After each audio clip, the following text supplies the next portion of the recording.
नमस्कार, मी यामिनी दळवी. पुढारी न्यूजच्या हवा प्रचाराची या विशेष कार्यक्रमामध्ये तुम्हा सगळ्यांचं मनपूर्वक स्वागत.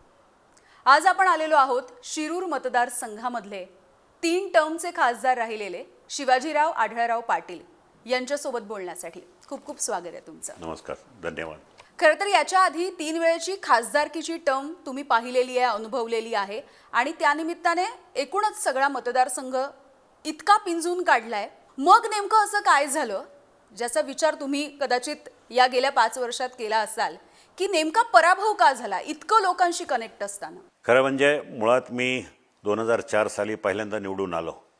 निवडून आल्यानंतर मी ठरवलं मी ज्या कारणासाठी निवडून आलो, जनतेची सेवा करण्यासाठी, त्यासाठी माझा पूर्वीचा मतदारसंघ खेड लोकसभा मतदारसंघ होता. तो अगदी तामिनी घाटापासून तर नाणे घाटापर्यंत प्रचंड विस्तृत मतदारसंघ, त्याची व्याप्ती जवळजवळ 6000 स्क्वेअर किलोमीटरच्या वर होती. असं असताना मी पहिल्या 5 वर्षाच्या टर्ममध्ये प्रत्येक गावामध्ये, प्रत्येक वाडी वस्तीमध्ये जिथे कमीत कमी 15 घरं आहेत अशा ठिकाणी पार अगदी दऱ्या डोंगरात वगैरे जाऊन लोकांना भेटलो, त्यांच्या समस्या समजून घेतल्या. माझं मूळ काम हे काय होतं की लोकांच्या अडचणी काय आहेत, समस्या काय आहेत, ते काम मी रात्रंदिवस अगदी 5 वर्ष अक्षरशः रोज फक्त 3 तास झोपायचो आणि लोकांमध्ये फिरायचं, लोकांचे विकास कामं करायचे. त्यावेळेला सत्तेत नव्हतो, विरोधात होतो, परंतु मी माझ्या पाठपुराव्यामुळे अनेक महत्त्वाची विकास कामाला सुरुवात केली. 2004, 2009, 2014 मोठ्या मताधिक्यानं निवडून आलो. पहिली निवडणूक मी 20,810 मतांना जिंकली. दुसरी निवडणूक 1,78,426 मतांना जिंकली. तिसरी निवडणूक 3,18,000 म्हणजे 3 लाखाच्या वर मताधिक्यानं जिंकलो. चौथ्या निवडणुकीमध्ये दुर्दैवानं लोकांमध्ये कुठेतरी एक संभ्रम निर्माण करून दिला आणि संभाजी महाराजांची मालिका त्यावेळेला ऐनभरात असल्यामुळं त्या मालिकेचा परिणाम घरोघरी, ती मालिका घरोघरी पोचली होती. अर्थात ती मालिका चांगली होती, काय असं काही नाही. आणि धर्मवीर संभाजी महाराज असेल किंवा छत्रपती शिवाजी महाराज असतील, हे घराघरातलं आमचं सगळ्यांचं दैवत आहे, तो आमच्या काळजाचा विषय.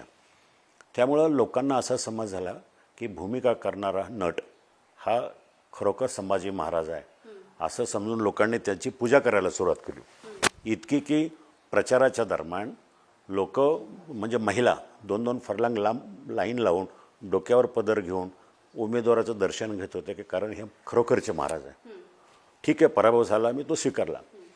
पराभव झाल्यानंतर खरी गोष्ट अशी आहे की मी ज्या दिवशी पराभव झाला त्या दिवशी त्यांचं अभिनंदन केलं आणि दुसऱ्या दिवसापासून कामाला लागले होते. आजपर्यंत हातात पद नाही, सत्ता नाही, काहीच नाही. यंदाच्या वेळेला तुम्ही महायुतीकडून निवडणुकीच्या रिंगणात आहात. म्हणजे जागा वाटप असेल किंवा आतापर्यंतचं महाविकास आघाडी असेल किंवा महायुती, या सगळ्यांमधल्या थोड्याफार कुरबुरी पण मतदार सगळे बघतायत. हा ताळमेळ नेमका कसा साधणार आहात? कसं आहे, महायुती मुळात 3 पक्षाची प्रमुख, राष्ट्रवादी, भाजप आणि शिवसेना, हे तिन्ही पक्ष एकत्रित येऊन एक उद्दिष्ट आहे की केंद्रामध्ये NDAची सत्ता आणायची, केंद्रामध्ये नरेंद्र मोदींना 3ऱ्यांदा पंतप्रधान करायचं. कारण गेल्या 10 वर्षाचा अनुभव पाहता देशाला खऱ्या अर्थानं कणखर नेतृत्व मोदीजींसारखं हवं आहे. हा एक मूळ उद्देश घेऊन ही महायुती निर्माण झाली महाराष्ट्रामध्ये. आणि त्याच्यामध्ये आता कुरबुरी वगैरे असं काही नाही. सुरुवातीला जागा वाटपाचा काही विषय असेल तर वगैरे ठीक आहे, ते सगळं संपलं. पण आता सगळेजण एक दिला ना. मुख्य उद्देश काय की 70 वर्षामध्ये ज्या वाईट प्रवृत्तींच्या हातात सत्ता होती, देशाचं वाटोळं झालं आणि 10 वर्षामध्ये तुम्ही पाहिलं तर आमूलाग्र बदल झालेला आहे. भारताची मान देशाच्या बाहेर जगाच्या बाजारात एक उभरता भारत, एक उगवता सूर्य, अशा प्रकारची भारताची प्रतिमा निर्माण झाली. यंदाच्या वेळेला तुम्ही शिवसेनेमधून अजितदादांच्या राष्ट्रवादीत आलात आणि मग तिथून उमेदवारी तुम्हाला मिळाली. अजितदादा मात्र आतापर्यंत प्रचारामध्ये कुठेही दिसलेले नाही आहेत. खरं म्हणजे 3 टर्म मला सगळ्या महाशक्तीच्या विरोधामध्येच मी लढत होतो. महाशक्ती म्हणजे राष्ट्रवादी असेल, काँग्रेस असेल, ही सगळी लोक. म्हणजे आधी ज्यांच्यावरती टीका केलेली होती. टीका वगैरे असं काही नाही. जे विकास कामाचा विषय होता, आमची भूमिका वेगळी होती, त्यांची भूमिका वेगळी होती. परंतु माझ्या दृष्टीनं माझा विजय हा जनतेनं हातात घेतलेला प्रत्येक वेळेला माझी काम करण्याची पद्धत, लोकांमध्ये जाण्याची पद्धत, सततचा संपर्क, ह्यामुळं तिन्ही वेळेला मी निवडून यायचो. ह्या वेळेला जरी मी राष्ट्रवादी काँग्रेस पक्षातर्फे उभं राहिलो आहे, म्हणजे काय मी तिकडे जाऊन पक्ष बदलून हे सगळं केलं असं नाही. ही महायुतीची गरज होती. पक्ष बदल, कोलांटुड्या, अमुक तमुक जे म्हणतात, एक मूळ पक्षाचा पक्षप्रमुख सांगतोय की माझी परवानगी आहे, तुम्ही तिकडे जाऊन लढा, विनंती करतोय. आणि त्यामुळे त्याला काही असं पक्ष बदल म्हणता येणार नाही. महायुती आहे आणि महायुतीतलंच मी महायुतीत सोडून महाविकास आघाडीमध्ये गेलो असतो तर त्याला पक्ष बदल म्हणता येईल. पण हे महायुतीमध्येच असल्यामुळं त्याचा तसा काही विषय नाही. खरं तर दिलीप वळसे पाटील आणि तुमची मैत्री सर्वश्रुत आहे. दिलीप वळसे पाटलांचा मात्र एक छोटा अपघात झालेला आहे. त्यामुळे निवडणुकांवरती त्याचा काही परिणाम होईल का, किंवा एकूणच प्रचारामध्ये त्याचा काही परिणाम दिसतोय? दिलीप वळसे पाटील प्रचारामध्ये स्वतः सक्रिय सहभागी असते तर नक्कीच चांगला फरक पडला असता. परंतु दुर्दैवानं त्यांना घरामध्ये छोटासा अपघात झाला. खूप मोठं ऑपरेशन त्यांना करावं लागलं. त्यांची इच्छा असतानाही त्यांना मतदारसंघामध्ये येत नाहीत ही त्यांना खंत वाटते. परंतु ते खूप प्रभावीपणे लोकांच्या संपर्क करतायत. प्रत्येक मतदारसंघातल्या प्रत्येक गावातल्या कार्यकर्त्यांना एका बाजूला हॉस्पिटलचे डॉक्टर आहेत, दुसऱ्या बाजूला त्यांच्या हातात फोन असतो. कधी टी व्हीवर पाहतात काय चाललं आहे, प्रचार कसा होतो आहे, एकेकाला बोलून घेतात. एखादा प्रमुख कार्यकर्ता असेल तर त्यांना हॉस्पिटलला बोलून घेणं, सूचना देणं, इतकं एक्सटेन्सिव्हली त्यांचा प्रचार चालू आहे. शिवाजीराव आढळराव पाटील हे नाव म्हटलं की सगळ्यात पहिला म्हणजे मुद्दा येतो तो म्हणजे बैलगाडा शर्यतीचा. याचं नेमकं काय झालेलं आहे? म्हणजे आता तुमच्या विरोधातले जे उमेदवार आहेत अमोल कोल्हे, ते सातत्याने म्हणतात की या सगळ्याचं काम मी केलेलं आहे, म्हणजे त्याचं श्रेय घेताना दिसतात. नेमकं खरं काय आहे? म्हणजे याच्या न्यायालयीन लढाईपासून त्या सगळ्या प्रोसेसला लागणाऱ्या खर्च उचलण्यापासून त्या सगळ्या प्रोसेसमध्ये तुम्ही होतात. 20 वर्षापासून ह्या बैलगाडा शर्यतीच्या केसेस आज माझ्या अंगावर आहेत. 20 वर्षापूर्वी मंचरला ज्यावेळेला दंगल झाली बंदीच्या विरोधात, त्यावेळेला लोकांचा खूप मोठा आक्रोश होता. माझ्यावर दगडफेकसुद्धा झाली होती नजर चुकीनं, लोकांच्या ह्याच्या जखमी पण झालं होतं. ती केस 20 वर्ष आजही सेशन कोर्टामध्ये मी लढतो आहे. मी नव्हे तर माझ्याबरोबर अजून 58 शेतकरी आहेत. प्रत्येक महिन्याला केसला तिथं उपस्थित राहावं लागतं. म्हणजे विचार करा, 20 वर्ष किती, म्हणजे नाही म्हटलं तरी 500-600 वेळा त्या केसला कोर्टात हजर राहणं, हे बैलगाडा शर्यतीसाठी मी केलं आहे. नंतर मी सुप्रीम कोर्टामध्ये स्वतः पैसे खर्च करून केस लढलो आणि योगायोगानं ती केस जिंकलो. आज सुप्रीम कोर्टाचे निकाल इथं आहेत. माझ्या नावानं सुप्रीम कोर्टाची ऑर्डर आहे की Shivaji Adhalrao versus state government of Maharashtra अशा प्रकारचं कोर्टाचा निर्णय आहे. त्याच्यामध्ये प्रमुख फिर्यादी किंवा जे काय तो मीच आहे. हे सगळं सुप्रीम कोर्टाचे सगळे निकाल आहेत. पण हे सगळं होत असताना ती केसेस आहे, ती केस जिंकल्यानंतर कुणीही नाही अशा प्रकारचं बैलगाडा शर्यतीसाठी काम केलं. महाराष्ट्रामध्ये सगळ्या लोकांना माहिती आहे. आता याचं श्रेय घ्यायला सगळे पुढे आले. मला ज्यावेळेला विचारलं, मी म्हटलं ठीक आहे, जनतेला माहिती आहे की मी काय केलं आहे. जनतेनं विचार करावा आणि ठरवावं. मला श्रेय नको आहे.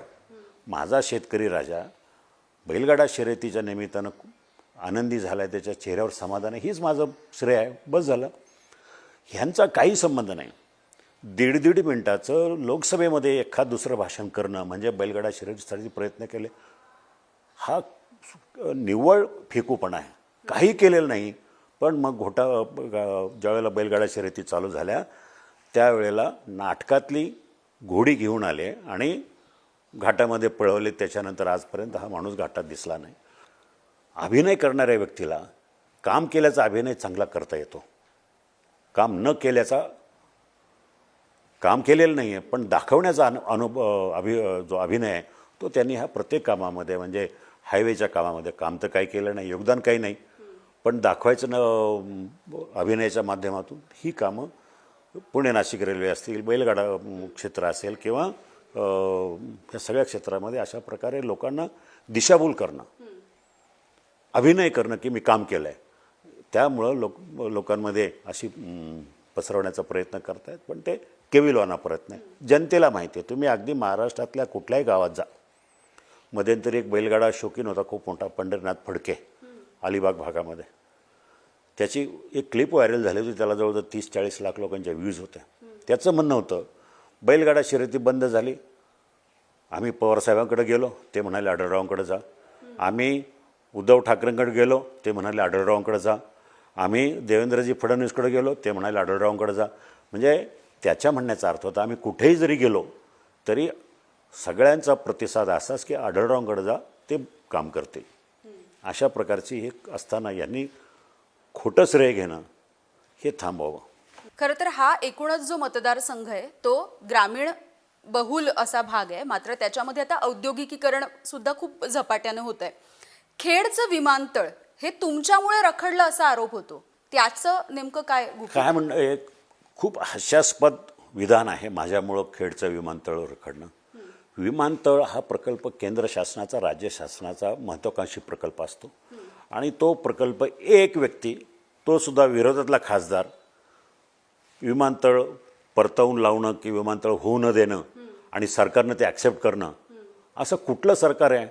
निष्क्रिय सरकार की एका आढळरावांच्या विरोधामुळे विमानतळ होऊ शकत नाही? अजिबात नाही. काय झालंय? याच्यामध्ये मला आपल्याला आवर्जून दाखवायचं वाटतं की केंद्र सरकारनं विमानतळाच्या संदर्भामध्ये, विमानपत्तन विभाग आहे देशाचं, त्यांनी 7 सर्वे केले आणि 7ही सर्वेमध्ये स्पष्टपणे सांगितलं की खेड तालुक्यामध्ये विमानतळासाठी सलग 4300 एकर जागा, सलग सरळ सपाटीची जागा खेड तालुक्यामध्ये उपलब्ध नसल्यामुळं विमानतळ होऊ शकत नाही. ही सगळी माहितीच्या अधिकाराखाली असलेली सगळी माहिती आहे. केंद्र सरकार आणि राज्य सरकारनं स्पष्ट केलं आहे की विरोधामुळे नव्हे तर तांत्रिकदृष्ट्या, भौगोलिकदृष्ट्या विमानतळाला खेडमध्ये एकही जागा उपलब्ध नाही. त्यामुळे विमानतळ हा पुरंदरला गेला. बरं, माझा एक वेळ मी सांगेल की माझा विरोध होता म्हणून गेलं, तर 2014ला जर विमानतळ तिकडे गेला असेल, आज 2024 आहे, मग 10 वर्षामध्ये तिथे विमानतळ का नाही झाला? इथल्यापेक्षा जास्त विरोध तर तिथं आहे. मग कुठंतरी एक नेरेटिव्ह सेट करायचं, कुठंतरी बदनाम करायचं त्या विषयावर. या मतदारसंघामधले शेतकऱ्यांचे प्रश्न जसे तुम्ही मार्गी लावताय, आणखी अनेक प्रश्न आहेत, शेतकऱ्यांचे असतील, महिलांचे असतील, बेरोजगारीचा प्रश्न आहे. तर असं तुमचं यंदाच्या वेळेचं विजन काय की बाबा मी जिंकून आल्यानंतर पहिल्यांदा मला या 4 गोष्टी करायच्याच आहेत? नुसतं शेतकऱ्यांचंच नाही तर सर्व मतदारसंघाचा सारासार विचार केल्यानंतर मी जे उभा आहे, मग मी कोणावर टीका करण्यासाठी उभा नाही आहे, मी खालच्या पातळीवर टीका करत नाही. माझं ॲजेंडा आहे की मला ह्या मतदारसंघामध्ये 4-5 महत्त्वाच्या विषयावर काम करायचं. ते कुठले विषय आहे? पुणे नाशिक रेल्वे, 2005 ते 2018 high speed railway, Pune semi high speed railway, semi high speed, 13 वर्ष प्रचंड पाठपुरावा केल्यानंतर तो प्रकल्प कुठेतरी आता फायनल स्टेजवर आणून ठेवला 2018ला. दुर्दैवानं माझा पराभव झाला. त्यामुळं पराभव झाल्यानंतर कोणीही केंद्रामध्ये त्याचा पाठपुरावा न केल्यामुळे तो प्रकल्प आहे त्याच जागेवर अजून बसून आहे, फाईल त्याच टेबलावर आहे. मला त्याच्यावर काम करायचं. आज शिरूर लोकसभा मतदारसंघातला सगळ्यात महत्त्वाचा प्रश्न असेल ते वाहतुकीचा खोळंबा. तुम्ही आज चाकणची ट्रॅफिक पहा, मोशीची ट्रॅफिक पहा, तिकडं वाघोलीची ट्रॅफिक आहे, सोलापूर रोडची आहे, शिक्रापूरची आहे, कोरेगाव भीमा, ह्या सगळ्या ठिकाणी मला हे सगळं जर माहिती घेतली तर 20,000 कोटी रुपयाची आवश्यकता आहे. तर हे 20,000 कोटी, हे 24,000 असे 40-45,000 कोटी रुपयाचं काम करण्यासाठी नरेंद्र मोदीजींच्या मागं उभा राहणारा खासदार पाहिजे, म्हणून मला तिथं निवडून जायचं आहे. हे माझे ड्रीम प्रोजेक्ट आहेत. बरं. दुसरं, औद्योगिकीकरणामध्ये मी सांगेल युवकांचा खूप मोठा प्रश्न आहे. महाराष्ट्रातलं सगळ्यात जास्त रोजगार देणारं शिरूर लोकसभा मतदारसंघ आहे. कुठल्याच मतदारसंघात एवढे रोजगार नाही, तेवढे मोठे मोठे ऑटोमोबाईल कंपन्या आहेत, मोठे मोठे केमिकल कंपन्या आहेत. ह्या ठिकाणी काम करणारे जे सगळे कामगार आहेत, माझे युवक आहेत, स्थानिक इंजिनियर झालेत, मोठ्या बी झालेत, बीटेक झालेत, एमटेक झालेत, ह्या सगळ्यांना स्थायी नोकरी नाही आहे. त्या नोकरी फक्त टेम्पररी नोकऱ्या असल्यामुळं 11 महिन्याचा पिरियड करतात, घरी बसवतात, 11 महिन्याचा पिरियड झाला की परत घरी बसवतात. कायमस्वरूपी नोकऱ्या नाही. 4 वर्षानंतर तो तरुण निराश होऊन घरी बसतो आणि काही काम करता येत नाही, करिअर संपतं. करिअर संपतं. मग अशा वेळेला मला हे काम करायचं की केंद्रामध्ये जाऊन कंपन्यांना विनंती करणं किंवा केंद्रामध्ये कायद्यामध्ये शक्य झाल्यास बदल करणं, स्थानिकांना कायमस्वरूपी नोकऱ्या मिळाल्या पाहिजेत. खरं तर शिवसेना आणि तुम्ही हे जे नातं जर आधीपासून बघितलं तर आक्रमकपणा आणि मग ती देहबोली असेल किंवा ओव्हरऑल, पण यंदाच्या वेळेला फक्त समोरून येणाऱ्या आरोपांना उत्तरं देणं अशा भूमिकेमध्ये तुम्ही का दिसताय? तुम्ही स्वतः अटॅक खरं म्हणजे करण्याच्या भूमिकेत नाही आहात. मी तुम्हाला माहिती आहे माझा स्वभाव. मी 20 वर्ष सक्रिय राजकारणामध्ये, 15 वर्ष खासदार होतो. मी आक्रसाळपणा करत नाही आहे. उगाच काहीतरी आव आणून खोटं लोकांच्या गळी मारणं, व राजकारणासाठी राजकारण करून खोटी विधानं करणं, खोटे निरेटिव्ह सेट करणं, हे मला कधी जमलं आणि जमणारही नाही. राजकारणामध्ये जरी असलो तर मी साधा सरळ आहे. मी लोकांना जाऊन काहीतरी खोटं, आज माझ्यावर खोटे आरोप केले जातात की संरक्षण खात्यामध्ये मी प्रश्न विचारले कंपनीच्या फायद्यासाठी. हा किती बालिशपणा आहे. माझा म्हणजे काल परवा त्यांनी त्यांच्या पेजवर दाखवलं, यूट्यूबवर दाखवलं, कुठल्या तरी एक प्रश्न मी कधीतरी लोकसभेमध्ये विचारला, ठीक आहे ना. मी नुसता संरक्षण खात्याच्याबद्दल प्रश्न विचारला नाही, तर शेतीविषयक विचारले, आरोग्याविषयी विचारले, स्वच्छ याच्या ग्रामविकासबद्दल विचारलेत. तर एक प्रश्न होता की गोवा शिपयार्ड लिमिटेड आणि इस्रायल कंपनी यांच्यामधल्या कराराबद्दल मी एकटाच नाही तर 8 खासदारांची त्याच्यात नाव आहेत. तर 8 खासदारांनी संयुक्त प्रश्न विचारला. तर त्या कराराचं काय झालं आहे, त्यात इंडियन कंपन्यांना सहभागी करून घेता आलं असतं की नाही, काही कंपन्या नाराज आहेत का. तर याची कुठेतरी जोड लावली विनाकारण, म्हणजे लोकांची दिशाभूल करायची. आता गोवा शिपयार्ड किंवा पाणबुडीचा करार याचा माझ्या व्यवसायाशी, म्हणजे मी आता त्या व्यवसायामध्ये नाहीच आहे म्हणा, 20 वर्षापूर्वीच त्या कंपनीचा मी राजीनामा देऊन सक्रिय राजकारणात आहे. त्या व्यवसायाशी आणि मी स्थापन केलेल्या कंपनीशी काडी मात्रही संबंध आहे. पण लोकांना दाखवायचं आहे, तर ग्रामीण भागातल्या लोकांना की दाखवायचं की मी काहीतरी माझ्या स्वतःच्या स्वार्थासाठीच लोकसभेमध्ये प्रश्न विचारले, अजिबात नाही. आणि मग मला त्यात गुंतवत राहायचं, चर्चेमध्ये नेरेटिव्ह सेट करायचा. तर ते काही नाही आहे. पण लोकांमध्ये भाषणामध्ये जोश आणून बोलायचं आणि लोकांच्या टाळ्या घ्यायच्या आणि वाटायचं हो हो, म्हणजे एखाद्या माणसाला, सरळ मार्गी चालणाऱ्या माणसाला बदनाम करायचं हे तंत्र त्यांना माहिती आहे. ते त्या व्यवसायातले आहेत, ते सोशल मीडिया सॅव्ही आहेत. परंतु जनतेशी खेळ करतायत, जनतेच्या भावनेशी खेळ करतायत. तुम्ही जनतेला गृहीत धरतायत.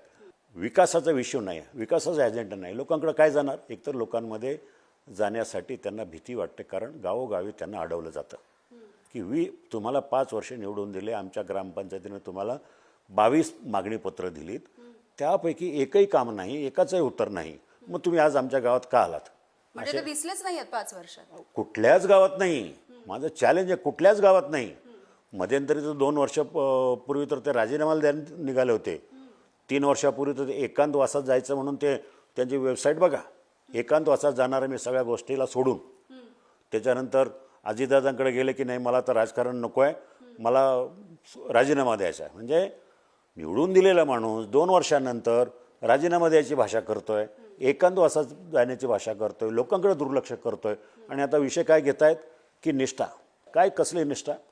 5 पक्ष बदललेल्या अमोल कोल्हेने निष्ठा का शिकवावी? 5 पक्ष बदलले.